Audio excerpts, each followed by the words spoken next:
Mind maybe a little period in the Europa League. If it meant Manchester United now drawing, they are 1-1 against Rostov. They've equalised, so maybe it's not as easy as it seems to progress through the Europa League. Maybe that's not the future that you want, Arsenal fans. But if you feel differently, there are lots of ways that you can get in touch with us. We're going to turn our attention to Liverpool next, because Rahil, who is a regular caller into us here at FanZone, joins us now to talk about his trip to Anfield, where he visited the ground for the 3-1 win over Arsenal. And he should be there to join it, but isn't there to join us at the moment. We will find out where Rahil is very shortly right here on FanZone, and we'll be talking Liverpool next.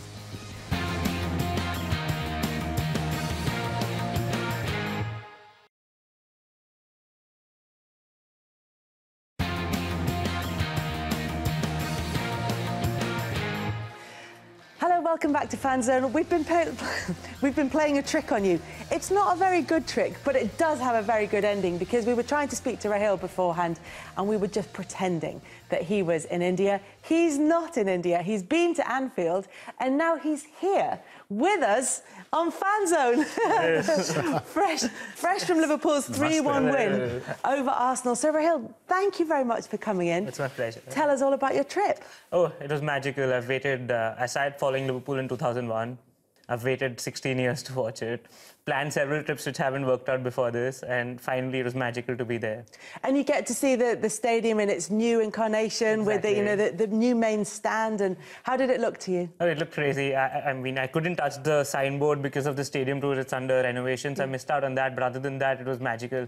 A lot better than I thought it could be. Yeah, and you get to do the stadium tour. You get to walk out onto the pitch with the crowd noise playing. Yeah. But then you were there at the start of the game. Yeah. I got in, so the gates opened, I think, at around 3:30 for the 5:30 game. I was in. I didn't waste any time. I was just there inside, just practicing. In fact, I had a fan from Chicago sitting next to me. Yeah. He was there for the first time as well, and we just had a crazy time together. Pre-kickoff, and after that, the players delivered. So you were there, and you were in the Anfield Road end, which is the one opposite from the Kop end at Anfield. So you were behind the goal for two of Liverpool's goals. 2 of Liverpool's goal and the Arsenal goal, unfortunately. But yeah, in fact, when Firmino got the touch, I missed it because of people getting up, and next thing I saw the ball at the back of the net, and it was crazy. I mean, was it how you expected it to be? A lot better. It didn't sink in, you know. I was there at the game, I walked out of the game, I waited for the players to come, I saw Lucas drive past, and then when I was walking back to my hotel, when it struck me that, oh, I was there for the game.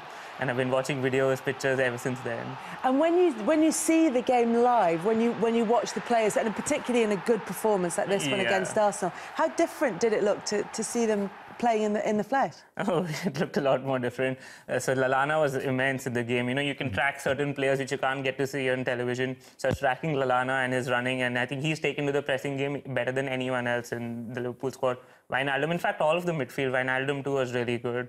And yeah, those bits and pieces which you can't really see on the television is what you could see there. And what a great game to go and watch, the 3-1 win over Arsenal. And you know, Rahil's got to see Liverpool at their best. Yeah, I think it was a phenomenal... Did you expect them to win, first of all? Yeah, so I booked my tickets back in October. It was a toss-up between the Burnley game on Sunday and this game here.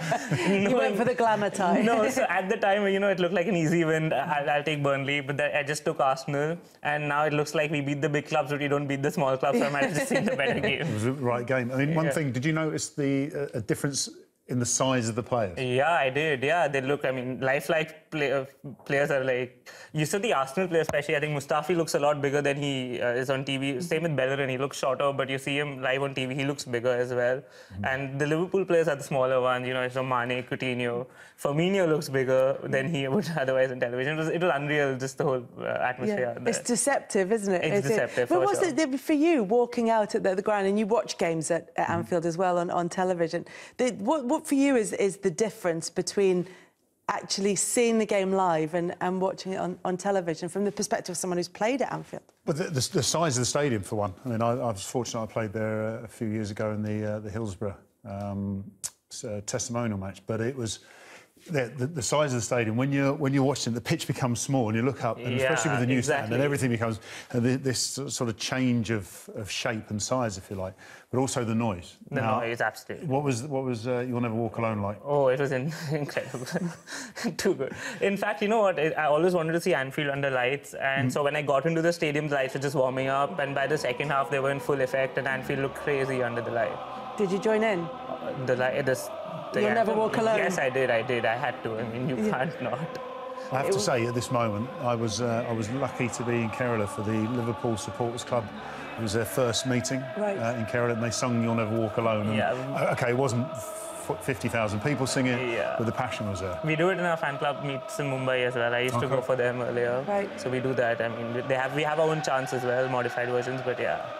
Yeah, and as you say, you got to see them in that fantastic performance against Arsenal, a really important win for Liverpool against Arsenal, but a team that are also challenging for a top 4 place, although we've heard from Arsenal fans who are saying that's not a big deal, isn't it? But it means a lot as a Liverpool supporter. Yeah, I'll trade it. We get the top 4 this year. Arsenal can sack Arsene Wenger if they want to. I'll take the top 4 happily. It's okay. 2-3 years, we cannot do anything. Get out in the round of 16 also is okay, but I want the Champions League. I mean, if Liverpool are going to qualify for the Champions League by finishing in the top 4, they seem to have worked out how to beat the teams around them, but what they don't seem to have done is work out how to beat the teams at the bottom of the table. And now they've got Burnley, who are in the bottom half, coming up next weekend. I don't know what happens to the club. I mean, we need to have a plan B, maybe. Start with a striker up front, probably, in one of these games, rather than play Firmino in the spaces. Maybe start Origi. I think Sturridge is injured again. So maybe start with Origi and put Firmino wide instead. I don't know. I mean, what happens? Klopp probably will have an answer to that, and hopefully he has an answer to that. Why do you think that they're finding it more difficult against teams at the bottom of the table? Well, since January, they haven't beaten anyone in the bottom half of the table, which is bizarre. And then we're not just talking about the bottom 4; we're talking anywhere in that half. I think actually scoring goals is Liverpool's problem in the last 16 games. Yes, you saw 3 goals. That was a rarity in all competitions. You know, that was a rarity recently. And I think the injury to Coutinho was crucial, because that relationship with Firmino has been very, very good. And I think we're going to see that back. Now, I was at Melwood yesterday, training with them, letting goals in for Chan and... I'm trying to think, Mane, I think might have let a goal in for him, because I want these guys to be right, you know. And if I did offer them the other goalkeepers, but they decided to beat me. But no, I just think, as I say, with Klopp now, no distraction. I mean, at the beginning of the season, there was no European distraction. Now there's no cup distraction. So I think the focus, 100% Premier League. This is a hungry side. There was a good feeling around the training ground yesterday. That's what I was going to ask you, is what it's like in Melbourne. Because you know, when you go into a group of players, if there's a positive atmosphere around them, or if it feels like there's something wrong. Well, this is it. I mean, the 3 guys I was with, Ronaldo, Chan and Mane, they were doing an extra bit, which when there's a bad feeling at a football club, you can tell straight away they don't want to be there. But they were happy, hanging around, obviously scoring goals, which makes them feel good. But just generally the feeling around there. Saw Karius, who looks all right as well. You know, it was a nice feel, and confident now. As a Liverpool supporter, I'm confident they'll do well. So how's your trip been overall? I mean, how have you fitted in the trip to Anfield with your trip to the UK? So, I've been to Edinburgh already. I'm going to be in London for the next 4 days. Hopefully, maybe I can get to the Burnley game on Sunday before I leave out.